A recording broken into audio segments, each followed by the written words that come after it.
वो सड़कों पर अपनी डरावनी शक्ल के साथ जिंदगियां खत्म करता हुआ घूमता था, लेकिन फिर भी लोगों के बीच जोकर के नाम से मशहूर था।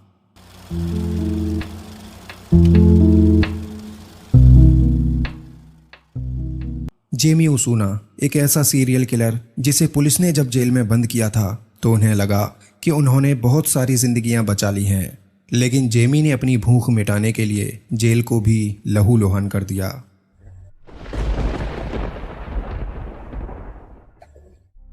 जेमी ओसूना एक ऐसा साइको किलर था जो सिर्फ अपने एंजॉयमेंट के लिए ही लोगों की जान लेता था। उसे कोई फर्क नहीं पड़ता था तुम एक आदमी हो, औरत हो या फिर कोई बच्चा हो।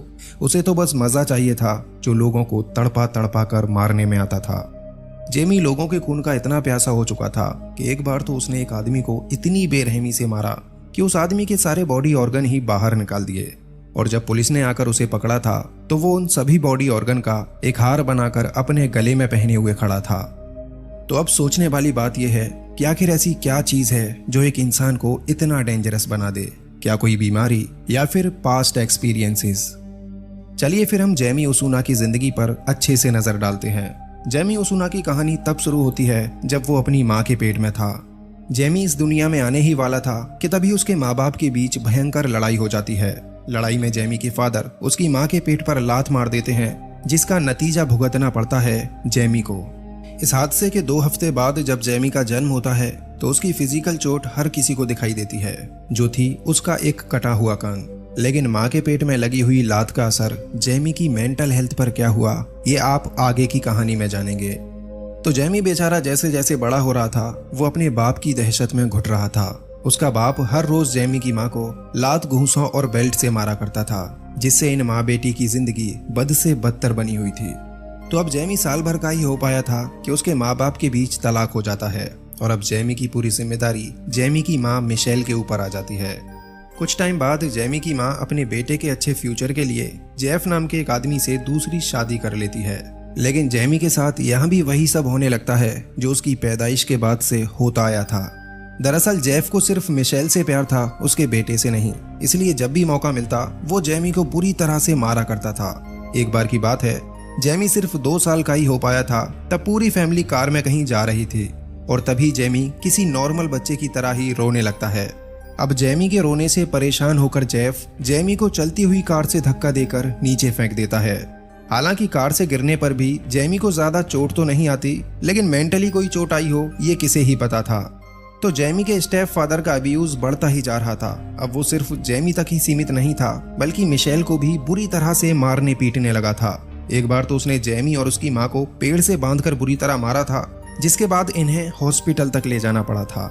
धीरे धीरे जेमी बड़ा होता जा रहा था और उसके स्टेप फादर का एब्यूज और भी ज्यादा बढ़ता जा रहा था। फिर एक दिन ऐसा आता है कि जेमी के स्टेप फादर जेफ की हार्ट अटैक से मौत हो जाती है।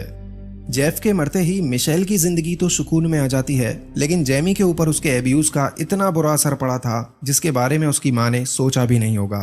दरअसल जेमी अब एक नॉर्मल इंसान नहीं रहा था, बल्कि वो एक साइको बन चुका था। 8 साल की उम्र तक उसकी हालत ऐसी हो चुकी थी कि जब भी उसकी माँ घर से बाहर जाती थी तो वो जंगल में जाकर बिल्लियों को पकड़कर लाता था, और उन बिल्लियों को कभी ओवन में डालता तो कभी फ्रीजर में रखकर बंद कर देता।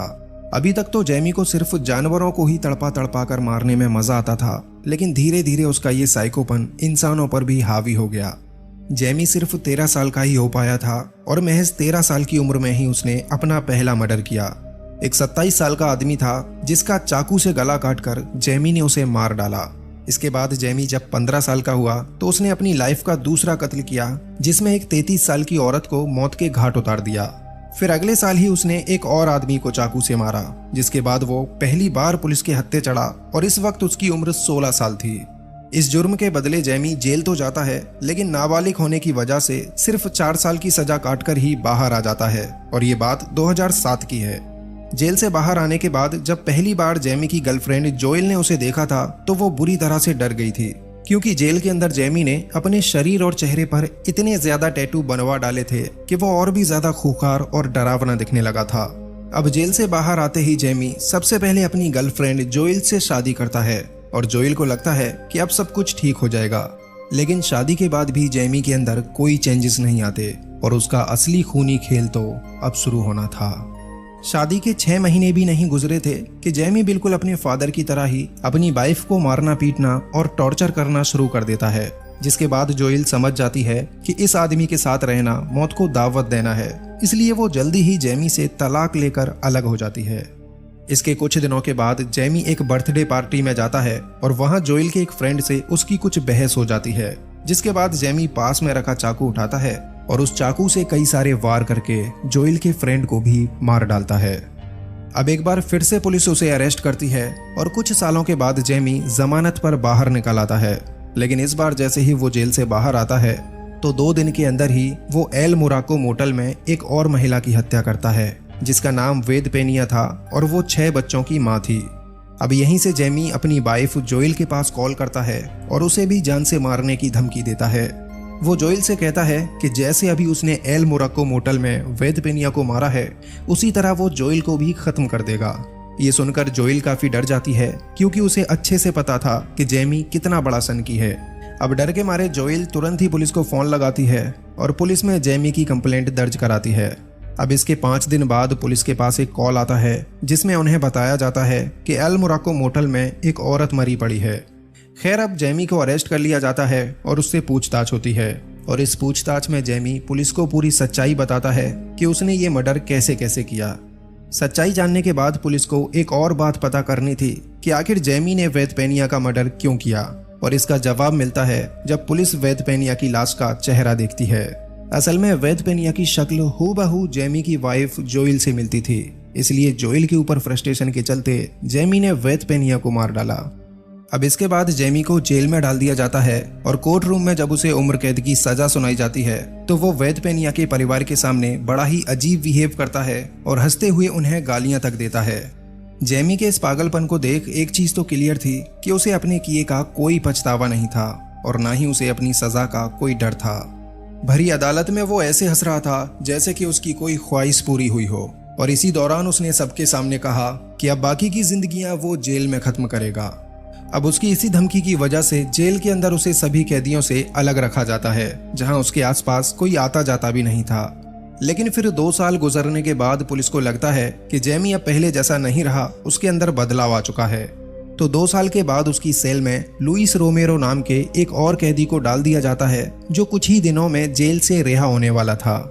अच्छा, सेलमेट मिलने के बाद जेमी काफी खुश था और जल्दी ही उसने लुइस रोमेरो के साथ अच्छी दोस्ती भी कर ली। इन दोनों की दोस्ती देख पुलिस का यकीन और पुख्ता हो गया कि जेमी अब बदल चुका है, इसलिए पुलिस उसकी तरफ से बेफिक्र होने लगी। अब लुइस रोमेरो के रिहा होने में 4 से 5 दिन ही बचे थे, और तभी एक दिन सुबह 7:30 पर जेल के अंदर कुछ ऐसा होता है जिसके चलते हर एक कैदी और पुलिस की रूह कांप जाती है।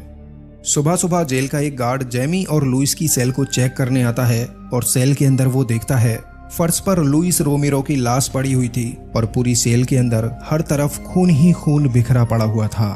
ये खौफनाक मंजर देख पुलिस का दिल दहल जाता है, क्योंकि लुइस रोमेरो की गर्दन धड़ से अलग हो चुकी थी, उसके नाक कान काट लिए गए थे, आंखें भी निकाली जा चुकी थीं और कई सारे इंटरनल ऑर्गन भी फर्श पर बिखरे पड़े हुए थे। इसके अलावा जो सबसे ज्यादा डरावना था वो था जेमी। जेमी एक कोने में खड़ा पुलिस के ऊपर पागलों की तरह हंस रहा था और उसके गले में लुइस के बॉडी पार्ट्स की माला पड़ी हुई थी। यानी कि जेमी ने जो कोर्ट में सबके सामने कहा था उसे पूरा कर दिया, और इसी खुशी में उसने लुइस रोमेरो के बॉडी पार्ट्स की माला बनाकर अपने गले में पहन रखी थी। इसके बाद पूरी सेल की इन्वेस्टिगेशन होती है, जिसमें सेल के अंदर सिर्फ एक लेजर ब्लेड मिलता है। बाद में पुलिस के ऊपर भी काफी इन्वेस्टिगेशन चलती है और 4 पुलिस वालों को सस्पेंड कर दिया जाता है। हालांकि ये केस आज भी चल रहा है और जेमी आज भी अपनी उम्र कैद की सजा काट रहा है, लेकिन अब जेमी के ऊपर कड़ी निगरानी रहती है और उसे हर एक कैदी से आइसोलेट रखा गया है। अब देखना यह होगा कि अदालत आगे किस नतीजे पर पहुंचती है। क्या जेमी ने जेल के अंदर जो किया उसके लिए उसे मौत की सजा दी जाएगी, या फिर उसकी उम्र कैद की सजा को ही बरकरार रखा जाएगा। वैसे आपके नजरिए से जेमी को कौन सी सजा मिलनी चाहिए, नीचे कमेंट बॉक्स में बताते हुए जाना। बाकी मिलते हैं ऐसी ही एक और ट्रू क्राइम स्टोरी के साथ, तब तक के लिए टेक केयर, बाय बाय।